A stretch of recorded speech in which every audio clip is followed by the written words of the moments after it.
realmente cuando una persona se suicida está sufriendo. No se oye. Cuando una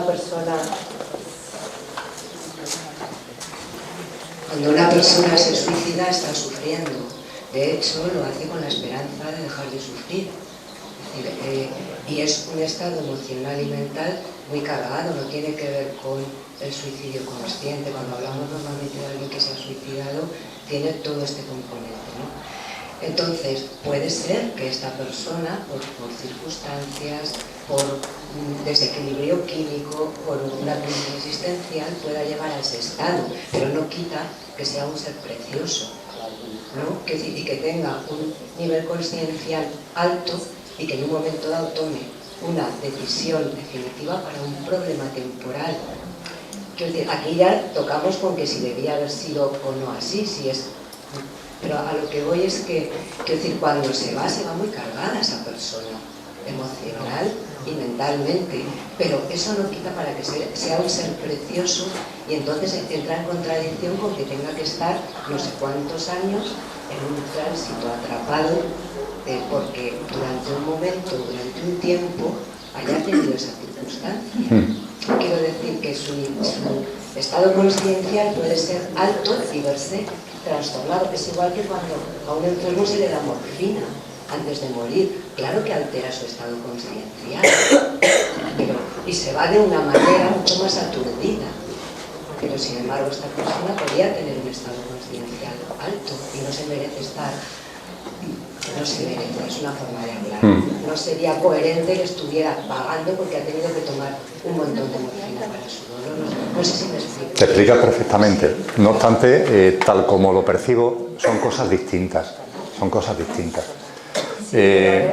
Por muchas experiencias vividas en ámbito hospitalario, yo tengo la seguridad de que abandonamos el cuerpo físico incluso antes de que el cuerpo físico muera, y que hay estados que son ya terminales, donde la medicina aplica sedación, donde el cuerpo físico entra en coma, no un coma no terminal, sino un coma que es simplemente previo al proceso ya del moribundo que va a morir, donde yo tengo la seguridad de que ya nos vamos del cuerpo, ya no estamos ahí.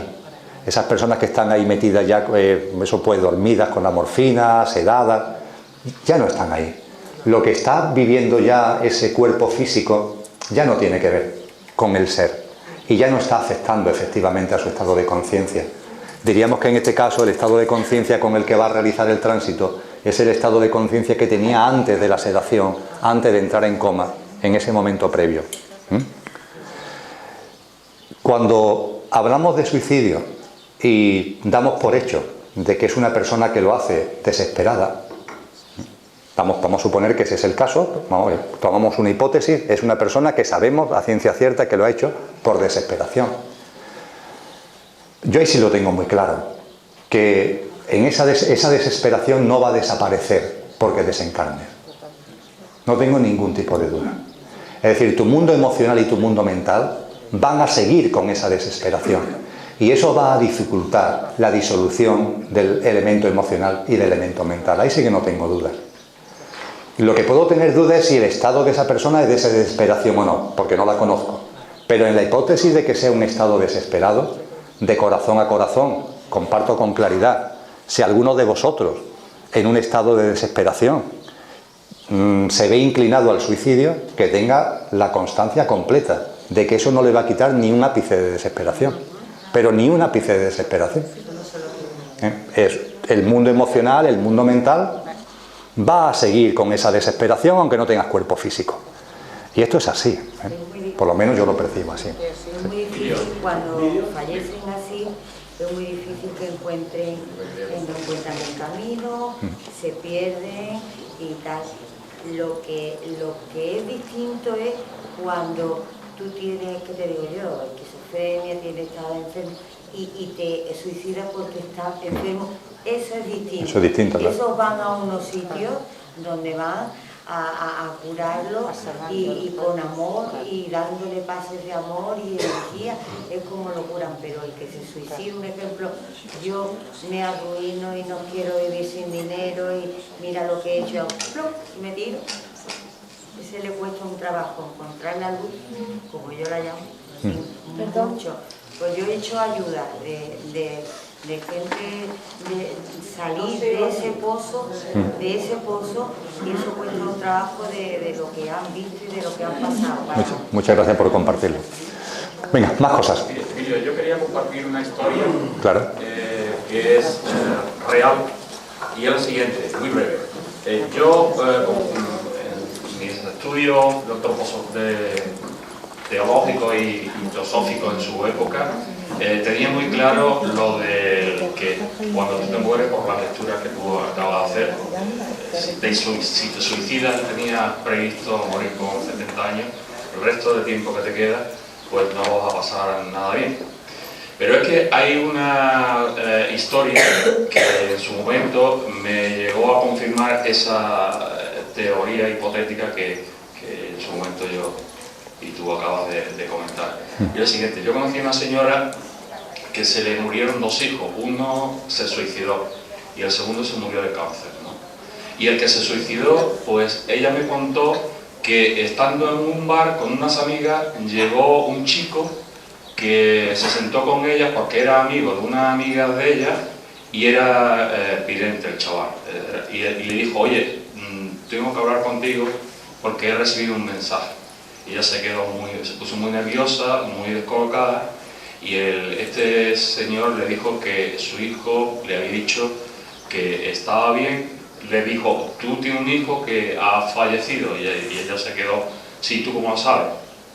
Entonces ya le contó un poco su historia y tal, y le dijo, tu hijo me manda un mensaje y es el siguiente, que está bien, que no te preocupes, que bueno, que cometió un error en un momento determinado, se sintió con mucha carga emocional y perdió la razón y creyó que acabando con su vida se acababa toda la historia. Después se encontró que la vida no se había acabado, sino que estaba más vivo que nunca, ¿no? Entonces yo le recomendé que le rezara muchísimo y que le hicieran misa para que esa alma pudiera caminar en paz hacia la luz, ¿no? Entonces eso me llegó a mí a confirmar la desesperación después con la que se encuentran las almas cuando han puesto punto final a una vida creyendo que con esa historia se acaba todo. Ese es el quid de la cuestión. Uno se suicida o tiene pensamiento de suicidio porque ante un conflicto emocional del tipo que sea, te crees que acabando con la vida, con la vida se acaba absolutamente todo el problema. Muchas gracias. Muchas gracias. Más cosas. Por allí hay 2 palabras pedidas, 3. ¿Me permites? Sí, sí. Este es un tema muy doloroso. Este y otro son 2 temas que siempre que salen, la polémica y las controversias y las diferentes visiones que están ahí en la mente. Es tan complejo como tiene tanta complejidad como personas le ocurre. Porque, como tú bien dices, o torero aquel, cada uno es cada uno.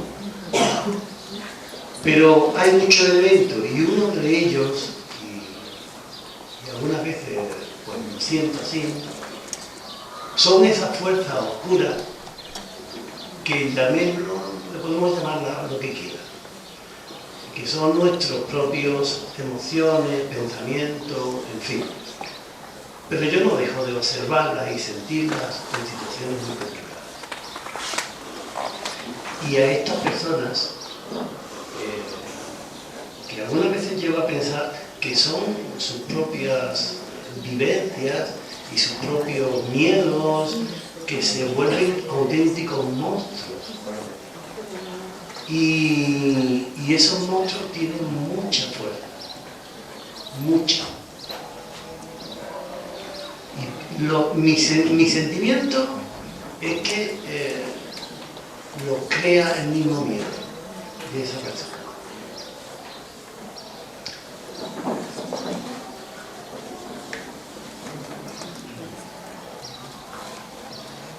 es algo que debíamos de observar. Y esos miedos y esas fuerzas, que le podemos llamar como quieran, pero que son parte de la creación, están aquí ahora y muy fuertemente. Igual que la luz se está derramando cada día más, esas fuerzas que como todo ser viviente no quieren morir, están cada día más latentes y enloqueciendo. Y estas personas que están en estas situaciones tan difíciles, que lo más fácil es irse, se sienten totalmente manipuladas por estas fuerzas. Y a los entornos, no nos olvidemos que el que viva una situación que roce esto, tenga que buscar toda la fuerza en sí.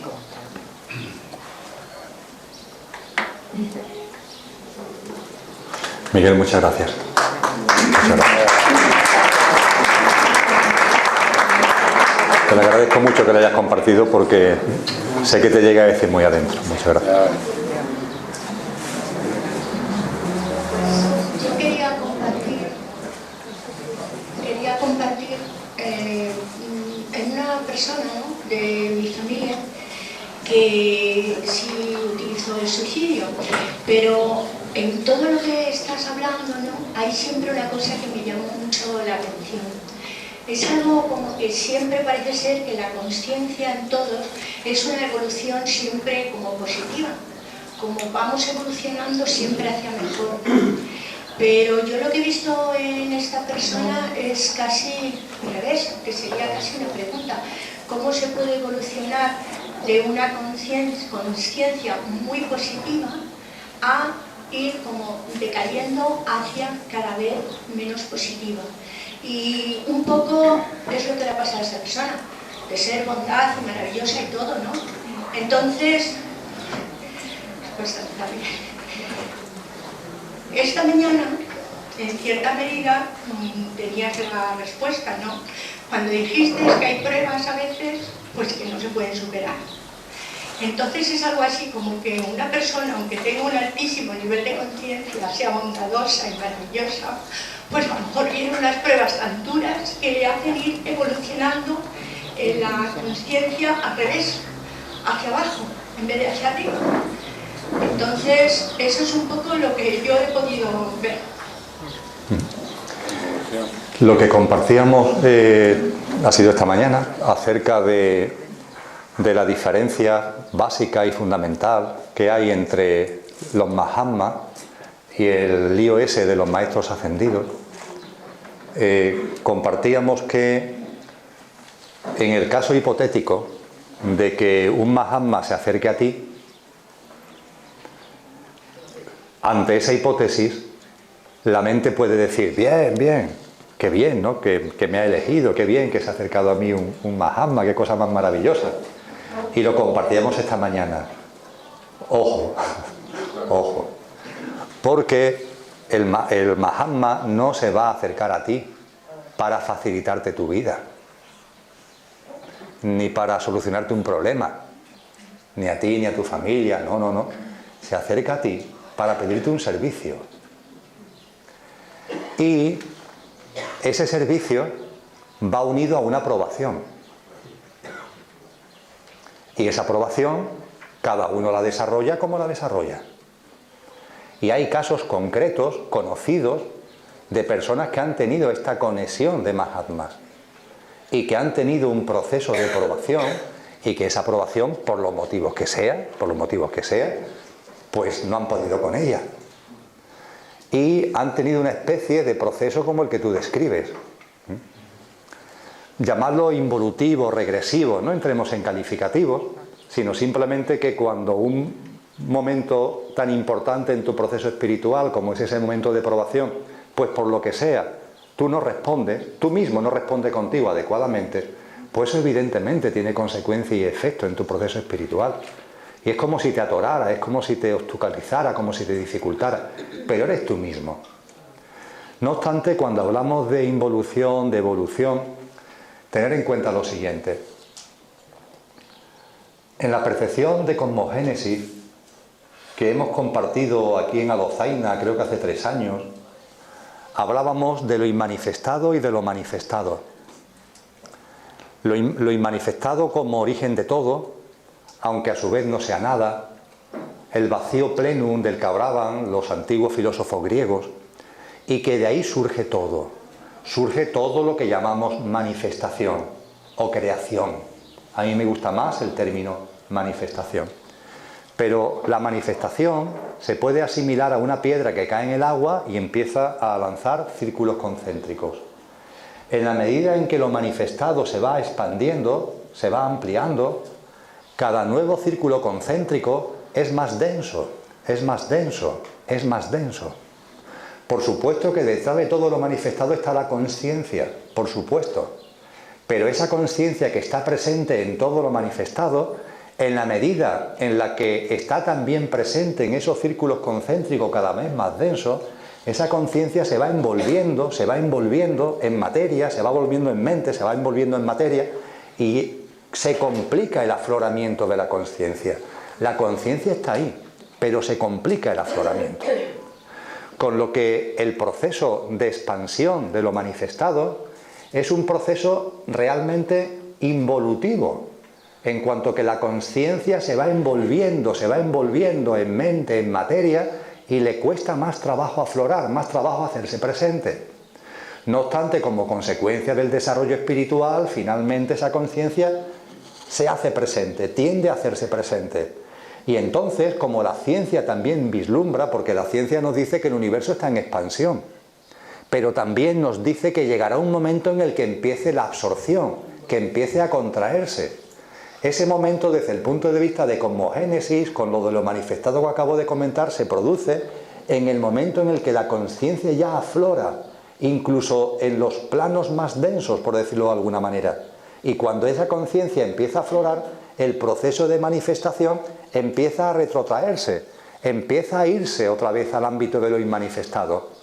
Taimmi, del que hablábamos esta mañana, en El hombre, Dios y el universo, lo describe de la siguiente forma. Imaginar que aquí tenemos un reloj y del reloj pende un péndulo. Y ese péndulo, hay una parte de su movimiento, cuando está de aquí para acá, lo estamos viendo. Pero cuando está de aquí para acá, resulta que hay una cortina y no vemos lo que pasa.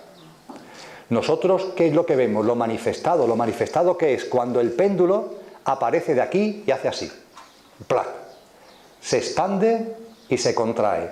Se expande y se absorbe. Lo que ocurre aquí no lo vemos, pero aquí de hecho el péndulo se está preparando para volver a una nueva manifestación. Y este es un proceso continuo que en este libro se describe francamente bien, leyendo, tomando como fuentes muy fidedignas, muy serias y muy antiguas. Y la reflexión sobre esto es importante porque normalmente cuando hablamos de expansión lo unimos a evolución. Y en este caso la expansión de lo manifestado es un proceso realmente involutivo porque la conciencia se va envolviendo en capas más densas. Y el proceso evolutivo es cuando la conciencia empieza a quitarse de en sí esas envolturas y entonces eso coincide con una retroacción de lo manifestado nuevamente hacia lo inmanifestado. El día que Loli y yo contrajimos matrimonio, el día siguiente, no porque lo buscáramos, tuvimos la suerte de compartir la sobremesa de un desayuno con la persona, una persona que es todo un referente espiritual en el ámbito del sufismo, con el que celebramos la noche anterior nuestra ceremonia de enlace matrimonial. Y esta persona, cuando habla de esto, lo describe de una forma muy bella. Él dice, fíjate o fijaros en la noche y el día y la noche, porque así funciona, hablando en cosmogénesis, así funciona. Está la noche, dentro de nada habrá noche, y mañana por la mañana saldrá el sol, pero el sol se va a poner y se va a meter nuevamente en la noche, y volverá a salir otra vez, y volverá a entrar otra vez. Este es el proceso de lo inmanifestado, entre comillas, noche, sale lo manifestado, entre comillas, sol, pero ese sol vuelve otra vez a la noche, para volver otra vez a salir como sol, para volver otra vez a la noche. Es un proceso precioso donde además en los procesos concienciales, en lo que es el desarrollo de conciencia, ocurren cosas sensacionales que tienen que ver con nosotros mismos, con lo que realmente somos. Pero vamos, he compartido esto sobre todo porque con los temas involución, evolución, muchas veces tenemos unos clichés en la cabeza donde tenemos que reflexionar más seriamente, porque puede ser que la expansión que uno así de bote pronto considera evolutiva y que la contracción que puede considerar involutiva, resulta que es al revés, que la manifestación cuando se expande es involutiva y cuando se contrae es evolutiva. Más cosas. Venga. Tomar la palabra. No, era para hacer una reflexión sobre todo lo que se ha puesto, que lo grabó mi compañero con los demás. Yo parto de la base, que no es ninguna locura, que nada se sale de Dios. Nada se sale de Dios. Nada se sale de Dios. Entonces, si nosotros somos seres multidimensionales y estamos expresados en la materia, se experimentan muchos niveles. Si una persona se suicida, como bien dice el dicho, con un solo pelo de por cabello se tocará sin el permiso de él. Ese permiso de él es el mecanismo autónomo. Entonces, para mí es una experiencia más. Que una vez que deje esta funda tridimensional, con la mente concreta, con ella, se verán las cosas más claras y a lo mejor puede haber un tío que dice, uy, prueba fallida. En vez de castigo y esto y lo otro, voy a echar más comprensión y voy a luchar más por la vida la siguiente. Pero no creo que haya ningún castigo ni nada. El mismo Siddhartha. ¿Cómo murió Siddhartha? Un cazador devoto de él le ofreció carne de jabalí y está en malas condiciones y la cazó. ¿Qué me van a contar? ¿Que no lo sabía? ¿O Jesús? ¿Viendo lo que le venía encima? ¿No es una forma de suicidio también? ¿O qué es? Cuando se podía evitar. ¿O que obedece a otros planes, a otros mecanismos? Por eso la cuestión del suicidio para mí no es ningún castigo, es una experiencia muy dura y muy jodida de persona que precisamente a lo mejor tiene un proceso de emocional muy aflorado. Que sí, que hay entidades que no están contes, esto, lo otro, de la trabajo del medio, pero claro, vence quien se vence.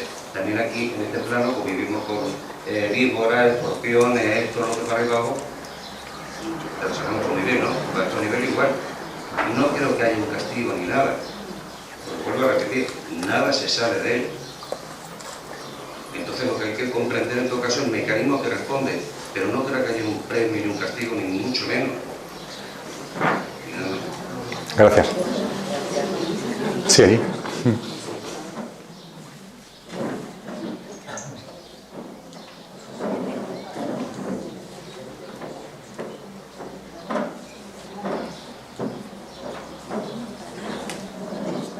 Hola, gracias. Me pregunto qué piensas sobre rezar por una persona que se ha ido de tu vida. En este caso, Sí, yo sí te he oído. ¿Qué piensas sobre rezar?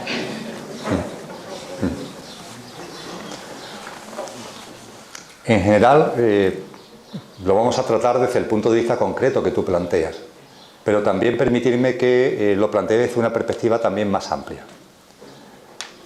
A través de la oración, a través del rezo, cuando tenemos nuestra atención, nuestra conciencia puesta en alguien que ha hecho el tránsito, eso es una forma de comunicarte con ese ser desencarnado. Os recordaba esta mañana que en el libro tibetano, en el mal titulado libro tibetano de los muertos, titulado realmente como libro del bardo o estado intermedio, se explicita con mucho detalle el ritual que los monjes budistas llevan a cabo después del fallecimiento de un cuerpo físico.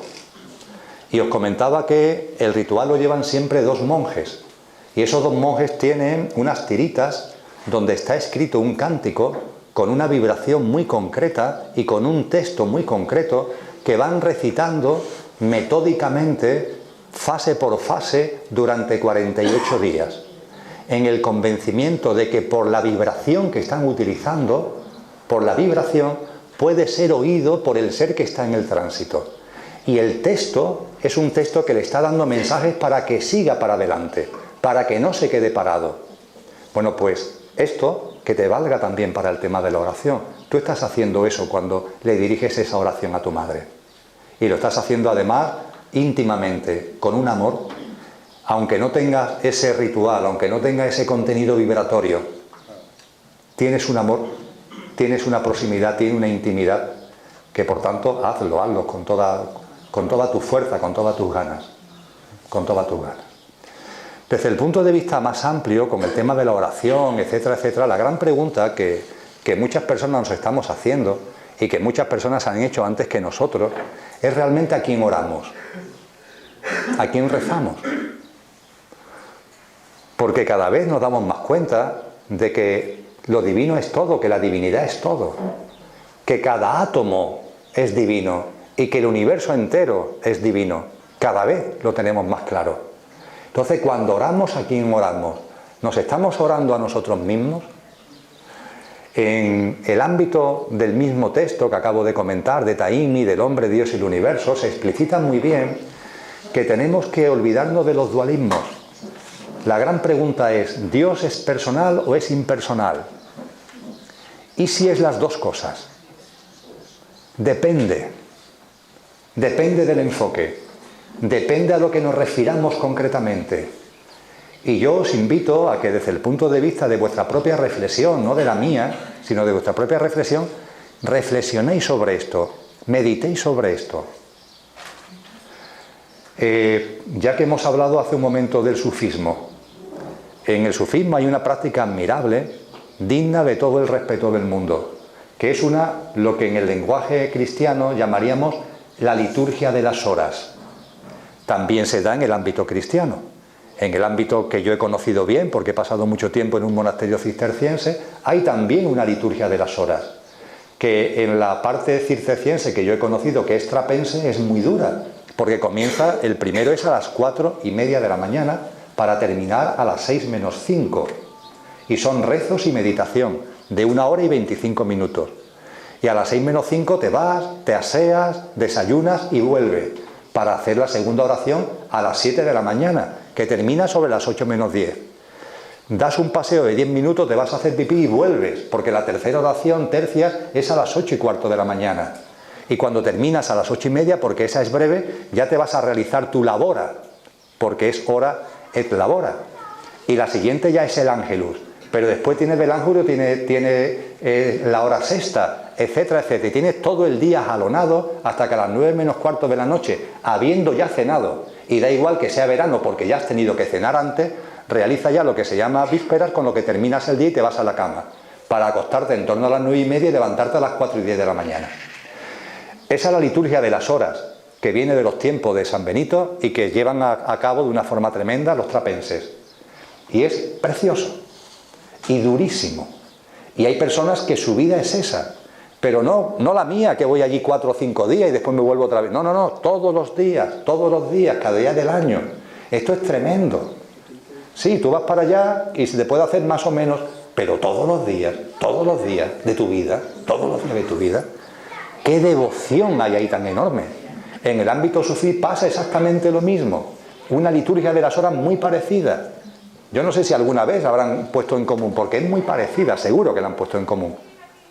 Qué enorme devoción, porque todo el tiempo es loando a Dios, loando a Dios, loando a Dios. Siempre lo mismo. En el ámbito cisterciense es Dios. En el ámbito sufí es Alá, pero ¿qué más da? Es una continua reverencia, una continua oración, una continua devoción, una continua alabanza, que es también una parte del sendero espiritual, por cierto.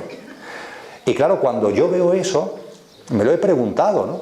Y me lo había preguntado hace mucho tiempo en el ámbito cisterciense. Concha, y no sé si también Lisette, Daniel, lo habéis vivido también, Concha conmigo, vosotros cuando habéis ido. Y yo me lo he preguntado muchas veces, ¿esto tiene sentido? Y ahora con el tema del ámbito sufí me lo he vuelto a preguntar, ¿no? ¿Qué sentido tiene esto? Bueno, pues claro que tiene sentido para lo que están haciendo. Y yo a mi vez me he preguntado, bueno, ¿y la devoción dónde está en mi vida? ¿Dónde está esa devoción presente? Porque yo personalmente, aunque respeto el rito, y tanto en el ámbito sufí como en el ámbito cisterciense, practico el rito, como si fuera uno más de ellos, lo practico, pero yo no siento lo que ellos sienten. Yo no siento esa devoción a Alá, Yo no siento esa postración ante Dios, esa alabanza, no lo siento. Lo hago por confraternidad, porque lo respeto enormemente.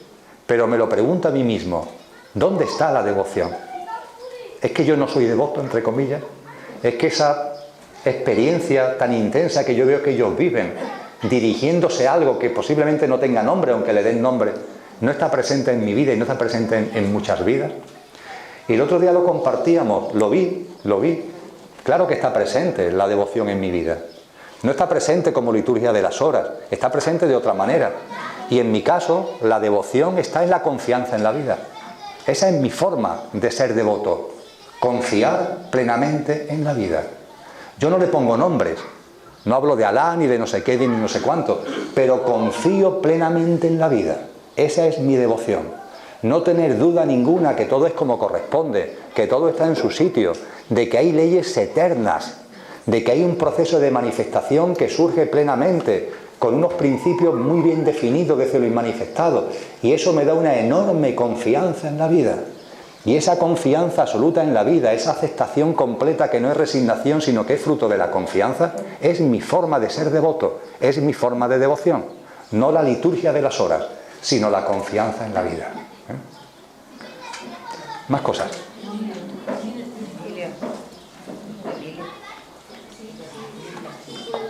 Sí.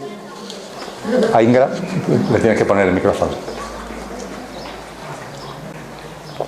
Sí, estaba pensando que como que no era importante compartirlo, pero siento que sí, que es importante. Hablando del suicidio, a mí me parece que se le da un matiz muy trágico siempre que vemos que ha pasado eso. Yo viví en este invierno la experiencia, este invierno y parte del año pasado también. La experiencia para mí era muy difícil. No podía moverme, mi vida no tenía sentido, o sea, ya no encontraba sentido porque no podía ni tocarme la nariz, ni darme las moscas. Entonces empecé a sentir que así no quería vivir, que ya se había acabado mi tiempo, que ya había hecho... Es decir, yo no le ponía un tinte trágico, un tinte de desesperación. Lo que me venía a la mente eran los indios y las personas que por su cultura, por su civilización, tienen claro cuándo tienen que irse y se retiran. Y para mí era como pedir, a ver qué tengo que hacer yo para marcharme, porque ya no le encuentro sentido. O sea, no es que no le encontrase sentido, pensaba que ya se había terminado mi vida diciéndome cómo estaba en ese momento. No era desesperación, era como sentir que tenía que irme. Después me di cuenta de que efectivamente sí tiene sentido todavía mi vida y que tengo que hacer muchas cosas. Pero en ese tiempo, cuando yo hablaba a las personas de aquí, me preguntaban cómo estaba y decía, pues yo quiero marcharme ya. ¿Y dónde quieres marcharte? Pues quiero marcharme al más allá, quiero marcharme al otro plano, quiero marcharme...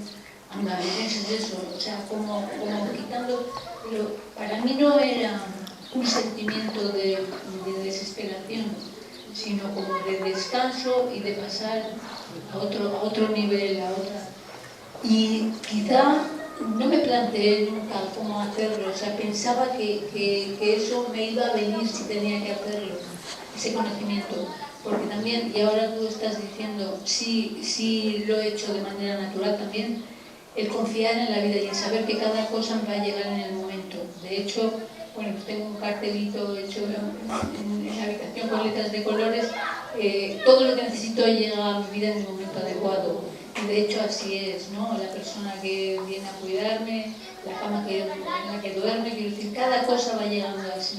Esta casa, los cuidados de todos estos niños tan bonitos, o sea, todo esto va llegando. Y siempre he confiado, sigo confiando y sé que por ahí va.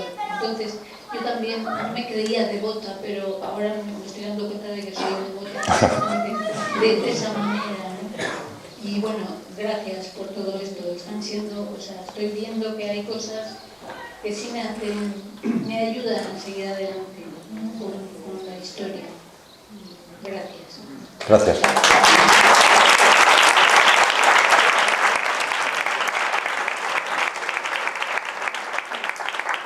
Muchas gracias. Más cosas. A ver, Emilio, quiero agradecer a esta señora porque esa era la explicación que yo quería dar y la daba ella por mí. Porque yo también tuve un momento de debilidad hace bastantes años y yo sentía lo mismo que ella, que yo ya no quería estar aquí, que yo quería volver a casa, que esta no era mi casa. Vaya, yo no he vivido aquí, pero yo me refiero a la mía física de la tierra, ¿no?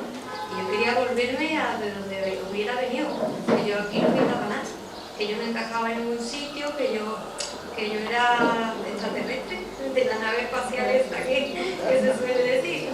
Y yo sentía eso, yo no lo veía como algo negativo ni como algo malo, yo era, aquí no pinto nada, aquí no, a mi propósito de vida o lo que yo tenga que hacer, yo siento que no tengo ya que llevarlo a la práctica, que ya me he rendido, no quiero más.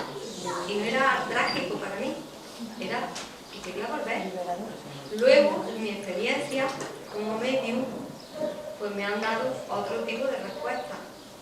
Y es que estoy de acuerdo con algunos de los compañeros, y es que cuando he visto a alguna persona de las que se han quitado la vida, pues las respuestas que me daban eran, estaban en el tránsito, no lo habían acabado de hacer, y me decían, esto es como estar vivo pero sin poder morirte.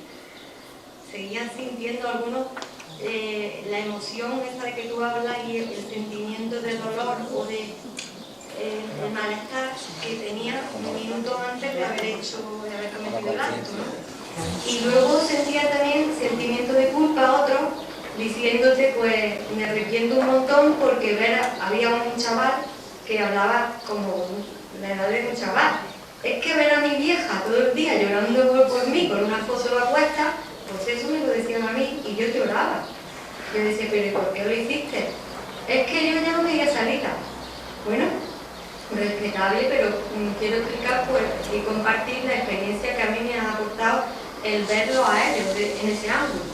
Y que para mí todas las explicaciones son respetables y complementarias. Pero la de esta señora es la que me ha llenado, porque la he vivido. Muchas gracias. Gracias a vosotros. Esta mañana hablábamos de cómo en nuestra vida cotidiana, una vez que nos encarnamos, está presente el karma y el dharma. Lo hablábamos esta mañana.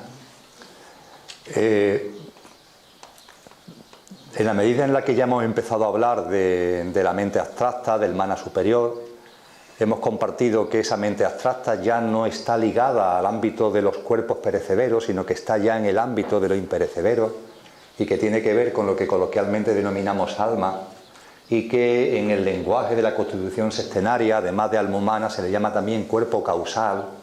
Quiero recordar lo que hablábamos esta mañana precisamente acerca de la ley de causa y efecto, porque es enormemente importante.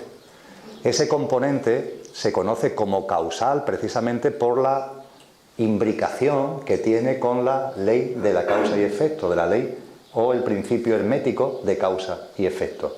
El ser consciente de que todo lo que hacemos tiene unas implicaciones. Esto es matemáticas puras, esto no hace falta darle mucha vuelta a la cabeza. Tú haces algo, eso tiene unos efectos. No se trata de poner ni signo negativo ni positivo, sino simplemente que eso es así.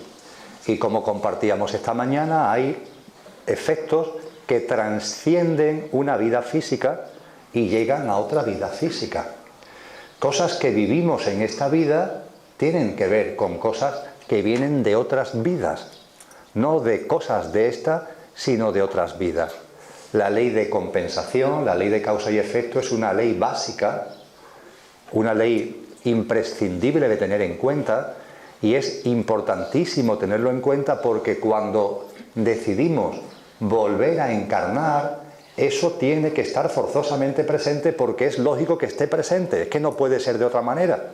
Tú vas a reencarnar, vas a volver a vivir, tú como dimensión álmica has integrado todas tus experiencias, pero claro, también tienes que desarrollar las cosas que están ahí todavía vivas, derivadas de vidas anteriores, como consecuencia de tus actos en esas vidas anteriores. A esto le tenemos que quitarle las connotaciones peyorativas. Es que es lo lógico que sea así, porque la vida es una cadena de vidas. Si la vida fueran vidas aisladas, así a troche-moche, pues no sucedería, pero es que no son vidas aisladas. Es un proceso, es una cadena de vida.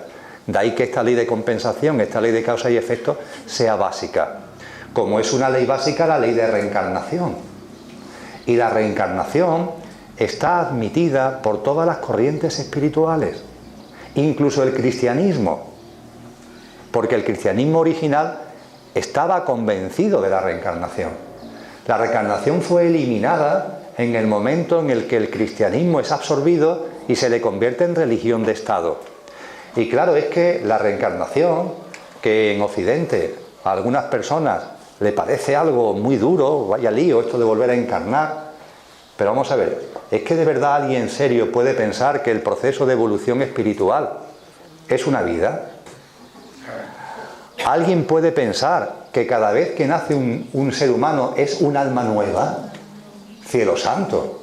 Yo que soy economista, ¿qué deseconomía de escala tan tremenda? Imaginaros, cada vez que alguien nazca un alma nueva, un alma nueva, un alma nueva. ¡Qué barbaridad! ¡Qué follón! Vamos, la manifestación no daría abasto. Tiene mucho más lógica el hecho de que creado un alma, ese alma tiene un recorrido que la lleva a encarnar en sucesivas vidas. Es que tiene mucho más sentido común. Y hay gente que me dice, bueno, Emilio, pero vale, la ley de causa y efecto, la reencarnación, ya está, el alma que integra las experiencias, los efectos de vida anteriores que va a desarrollar en tu siguiente reencarnación, perfecto, todo eso, la mente abstracta que está ahí, todo esto muy bien. Pero ¿por qué en lugar de pasarnos aquí, yo qué sé, X miles de años, encarnando, desencarnando, encarnando, desencarnando, encarnando, desencarnando, ¿por qué no encarnamos y estamos aquí 8 o 10 mil años seguidos y nos quedamos tranquilos? ¿Qué follón? ¿Qué follón? ¿Qué lío? Hombre, porque tenemos que reconocer, y parte de las experiencias que se han compartido tiene que ver con eso. Oye, hay que reconocer que cada vez que tenemos que llegar otra vez aquí, otra vez meternos en un cuerpo físico, con su consiguiente etérico, con su consiguiente emocional, otra vez. Y ya cuando más o menos empiezas a acostumbrarte, fuera otra vez. Hombre, esto parece una broma pesada. Bien, fuera de bromas. Vamos a recapacitar sobre lo siguiente. Tenemos hambre de evolucionar. Tenemos hambre de que se plasme lo que realmente somos.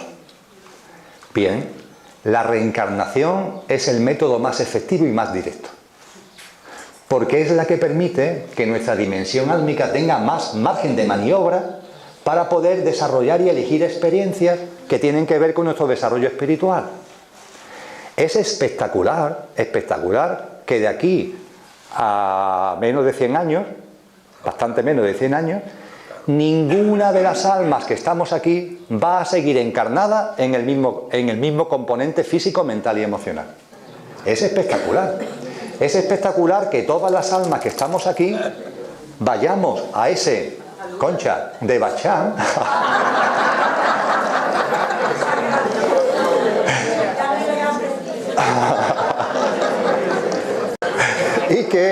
y que en el de Bachán integremos las experiencias y sin un formato de protocolo de cuántos años tenemos que estar, en fin, eso dependerá de muchas circunstancias y fundamentalmente de cada uno, volvamos otra vez a encarnar para desarrollar un nuevo personaje.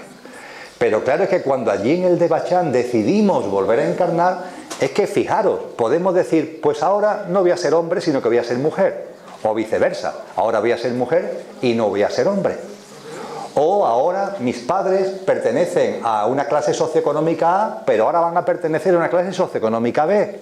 Y ahora voy a ser blanco, pero después voy a ser negro y la siguiente vez voy a ser amarillo. Y ahora voy a nacer en África, pero ahora va a ser en Europa y después va a nacer en el mundo de los esquimales porque es lo que me viene bien para mi desarrollo espiritual. El margen de maniobra es espectacular. Es verdad que si la vida fuera una, al estar viviendo más tiempo, podríamos tener la sensación de que nuestra memoria conservaría las experiencias que vamos acumulando, cosa que se pierde En el encarnar, desencarnar, encarnar, desencarnar, esa memoria física no la tenemos. Pero da igual porque la tenemos en el alma. Eso está integrado en el alma, aunque no tomemos conciencia, eso está en nuestra dimensión álmica. Y la gran ventaja, insisto, es el margen de maniobra que te da. Porque si yo como Emilio tuviera una vida de 2000 años, pongamos por caso, claro, son 2000 años, pero sería Emilio. No podría evitar ser Emilio. Y por mucho que diga Concha que evolucione, sería Emilio.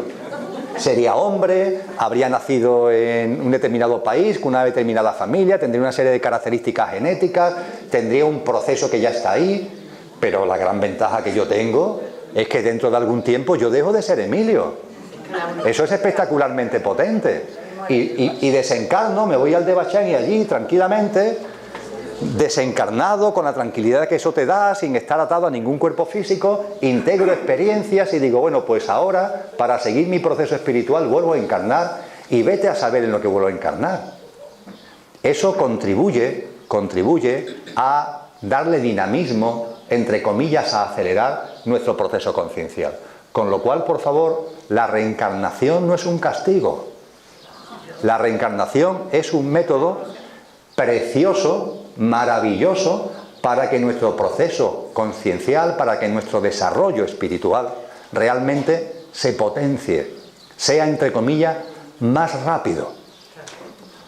Si viviéramos mucho tiempo, pero una única vida, no sería tan efectiva la experiencia, porque tendríamos mucho menos margen de maniobra.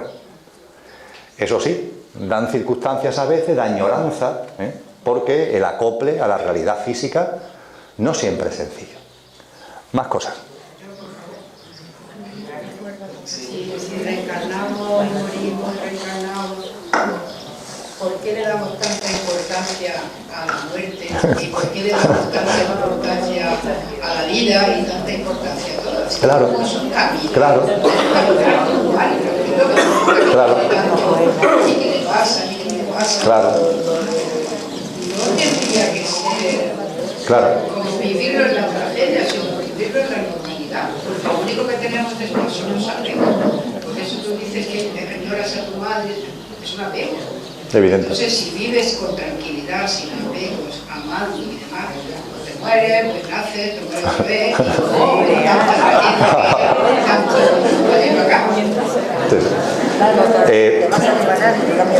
y la compañera ha puesto el dedo en la llaga. Vamos a ver, ¿por qué la autoridad política en los tiempos de la antigua Roma, en el concilio de Nicea y en los concilios posteriores que se promueven, puede estar interesado en eliminar la reencarnación? ¿Por qué? Hombre, porque cuando tú tienes un discernimiento como el que acabas de sintetizar espléndidamente la compañera, tú eres mucho más libre para decirte, yo no comulgo con ruedas de molino. ¿Que me amenazas con la muerte? Pues mátame. Que yo voy a volver a encarnar. Y ojo, tú también. Y cada uno con su propia relación de causa y efecto. Con lo cual, la fuerza que te da, la libertad que te da es espectacular. Que tú me estás amenazando a mí de que como yo diga no sé qué, hago no sé cuánto, me vas a matar. Venga, mátame. En tu relación de causa y efecto ya vendrá el efecto que tenga que venir. En el mío también, por tener la valentía de decirte lo que estoy diciendo. Y desde luego lo que es cierto es que ni tú ni yo nos vamos a morir. En sutras muy antiguos se nos dice, quien crea que alguna vez ha matado a alguien, se está autoengañando. Quien crea que alguna vez alguien lo ha matado, se está autoengañando. Es imposible que tú mates a nadie, es imposible que nadie te mate a ti. Es que es imposible. Radicalmente imposible. A tu personaje sí, pero a lo que tú eres, no. Y el hecho de la eliminación en esos concilios de la reencarnación en los fundamentos cristianos se debe simplemente a porque es que te da una libertad que tú la has expresado, vamos, de una forma impecable. Decir, oye, vamos a ver, que tanto lío en el que estamos metidos. Tanto lío. Si tú estás harta y estás ya hasta los huevos, estás aquí, te tiras por la ventana y ya vendrá otra vez. Sí, pero no olvides la relación de causa y efecto. Yo estoy convencido de que estoy haciendo lo bien, no tengo ganas. De la conciencia que mira, hasta luego, ya vendré. De otra manera, en otro sitio, no sé, tampoco hay que estar aquí. Ya autoflagelando, Venga, muchas gracias. Sí, Miguel. A mí me ha impactado el testimonio de Inga y para mí ha sido la prueba del 9 de que Dios es Dios, porque ayer tuvimos la oportunidad de ver cómo con esa alma poética y con ese corazón nos expresaba dentro de su carro con Parkinson, pues lo mejor que ella podía ofrecernos. Pero yo he sentido, o sea, la serenidad, la contundencia, la claridad, o sea, esa presencia divina de Dios es yo. Para mí, la prueba del 9, yo la he sentido, claro, yo sentía, no la veía, pero su vibración, digo, me parece que es la de Inga, pero esta es una Inga diferente. Es la Inga del conductor, que se sabe que es diferente al coche de anoche. O sea que para mí, madre mía, es impresionante. Inga, mi amor y bueno, la prueba del 9 para mí esta noche. Gracias. Gracias, Miguel.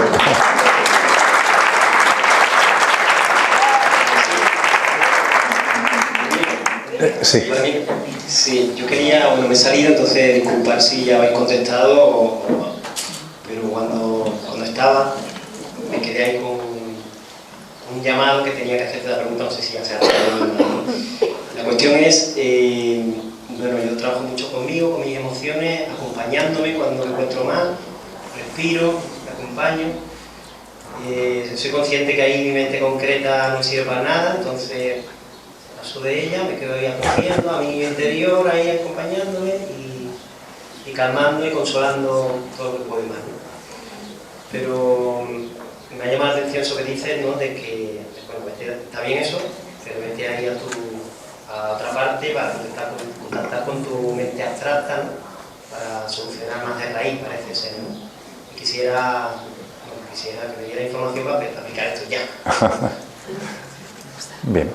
Bueno, como coincidiendo con tu salida, he estado hablando del desarrollo de la mente abstracta, del antacarana, del puente, de la lluvia, etcétera, etcétera. Si te parece, para no repetirlo, ahora cuando terminemos te voy a dar una referencia concreta o incluso tú me das tu correo electrónico para enviarte lo que he compartido en un texto y no tenerlo que repetir, si te parece.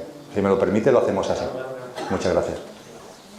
Mira, quería preguntarte, porque esto es una cosa muy nueva, si tú sabes algo respecto de los trasplantes, que se sabe que empiezas a revivir y absorber emociones del donante, si interfiere en la disolución del cuerpo emocional, porque claro, ¿dónde están esas emociones que tú tienes?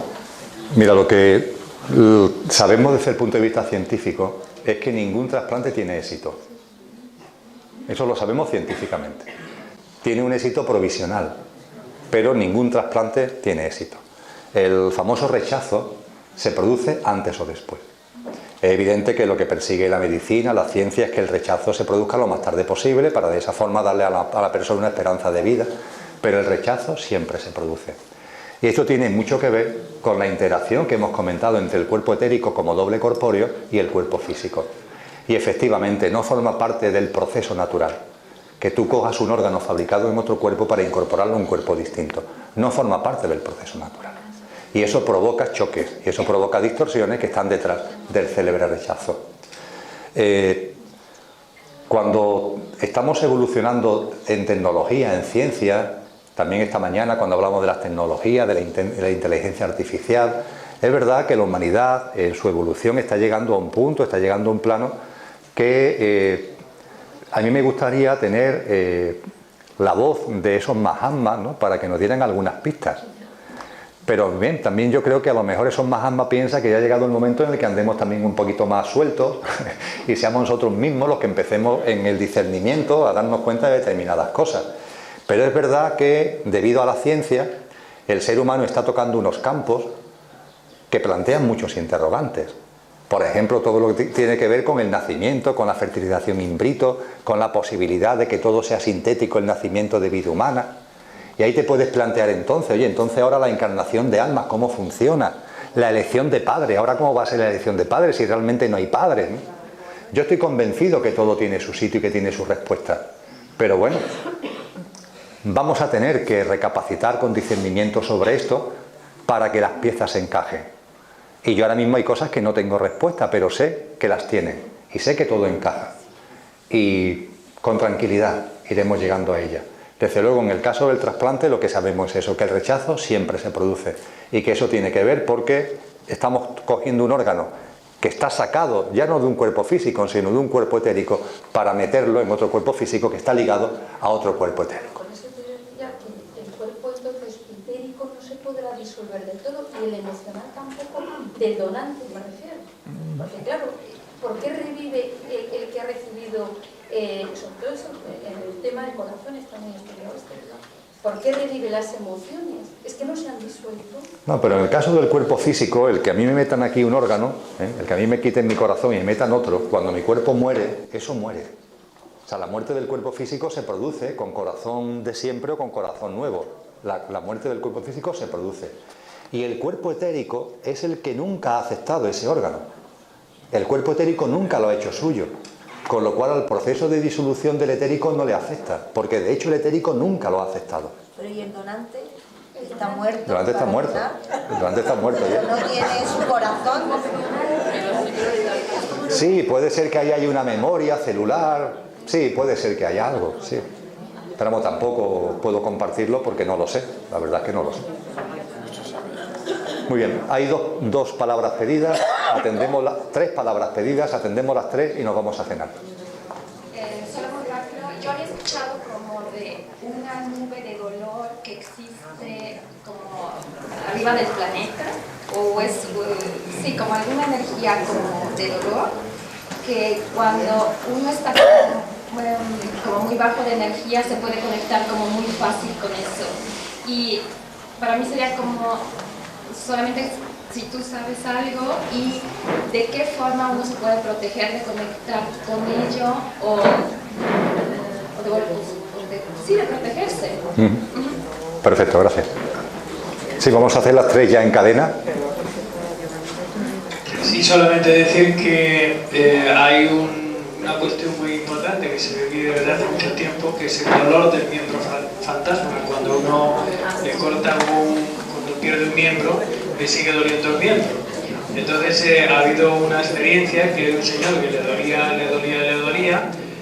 en un punto determinado ya no tenía un brazo, entonces alguien le dijo que desenterrara el brazo y resulta que estaba enterrado en una caja y en esa caja habían puesto un clavo que le estaba clavando en ese punto. Entonces, no sé, simplemente es para reflexionar. Y la importancia del etérico también lo pone de manifiesto. Quitaron el clavo y dejó de doler el brazo. Sí, sí. El brazo inexistente. Existía enterrado. Claro, claro. Era el etérico que estaba ahí. Sí. Entonces ahí los trasplantes no sé cómo. ¿Sí, allá al fondo? Me gustaría saber sobre el tema que las estructuras dominantes sobre este mundo me parece quieren marcar todos los humanos con, por ejemplo, poner microchip por humano para que tengan control de todo. ¿Y qué sentido tiene esto? Porque me parece esto es solo una respuesta de desconciencia de nosotros con todas las ventajas que tenemos,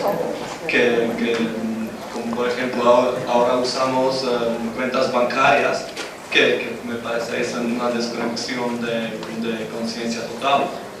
Y me gusta saber sobre esto. Gracias. Mirad, todo lo que tiene que ver, empiezo por lo último y después voy a lo primero. Todo lo que tiene que ver con economía, sistema socioeconómico, élites, las élites que controlan el sistema, que dominan el mundo, cómo se organizan en círculos, el círculo de poder, que es el círculo primero, que es el círculo segundo. Todo eso es un tema enormemente interesante, que no obstante no nos debe obsesionar, aunque es un tema de conocimiento de la realidad que nos rodea, enormemente interesante. Eso sí, que lo que puedo compartir al respecto no puede ser sintetizado en unos pocos minutos. No lo hago por el tema de la publicidad del libro, para nada, para nada. En el libro Consciencia, que es el último que he publicado, el capítulo 1 y el capítulo 2 se dirigen expresamente a eso. Expresamente a eso. El capítulo 1 se denomina Consciencia y Economía, el capítulo 2 se denomina Consciencia y Política. Ese libro yo con mucho gusto te lo regalo ahora, y te pido que lo leas con tranquilidad y ya en algún otro encuentro cambiamos impresiones al respecto. En cuanto a la nube de dolor, la nube de dolor que ha hablado la compañera,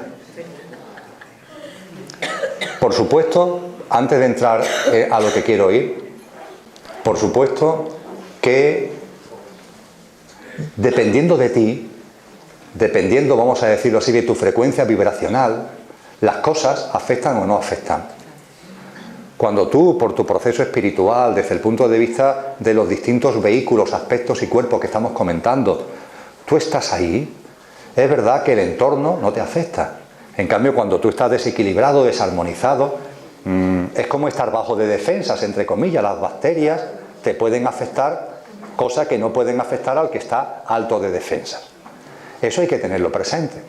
Entonces, de ahí que se diga que la persona que vive en amor es inmune a cualquier cosa de esta. Claro que sí, es como tu campo de fuerza es irrompible para ninguna de estas energías, para ninguna de estas fuerzas que pueden estar ahí.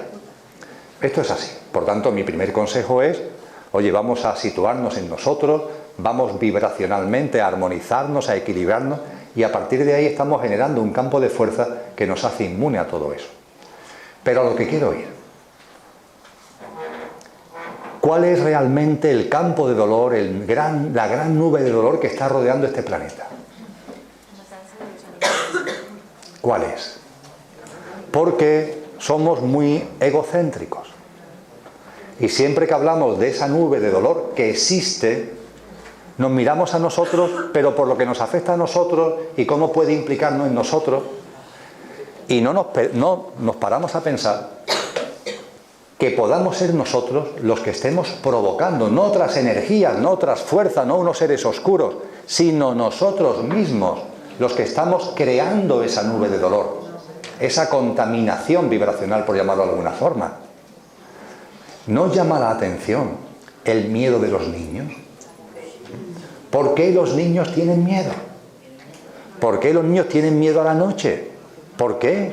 Pero si son seres perfectos, inocentes, ¿a cuenta de qué? En cuanto que empiezan a crecer un poco, empiezan con los miedos. ¿De dónde vienen esos miedos? Yo tengo un profundo convencimiento de que los niños en su inocencia captan, perciben esa nube de dolor, y es lo que les genera miedo. Claro, ellos no saben expresarlo, y nosotros somos tan imbéciles que decimos que eso se debe a que creen en el coco y en ese tipo de asuntos. No. Ese niño está percibiendo algo, y eso que está percibiendo le genera miedo, porque lo que está percibiendo es dolor. Y ese dolor efectivamente existe, y efectivamente es una especie de nube que rodea el planeta Tierra.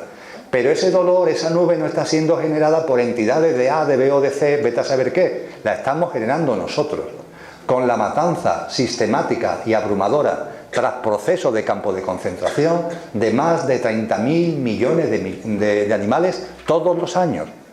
Y eso inevitablemente genera una atmósfera y un clima de dolor en el planeta. Es que no puede ser de otra manera.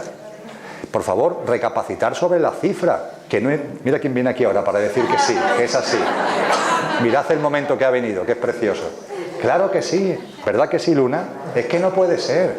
Es que maltratando a estos animales lo que estamos originando es campo de dolor. Y ese campo de dolor nos está afectando, claro que nos está afectando. Nosotros ya en nuestra insensibilidad ni nos damos cuenta, los niños se dan cuenta y les genera miedo. Y ha llegado el momento ya en el que vayamos poniendo ya coto a esto, vayamos poniendo fin. Ya está bien de campos de concentración, ya está bien de matanza sistemática.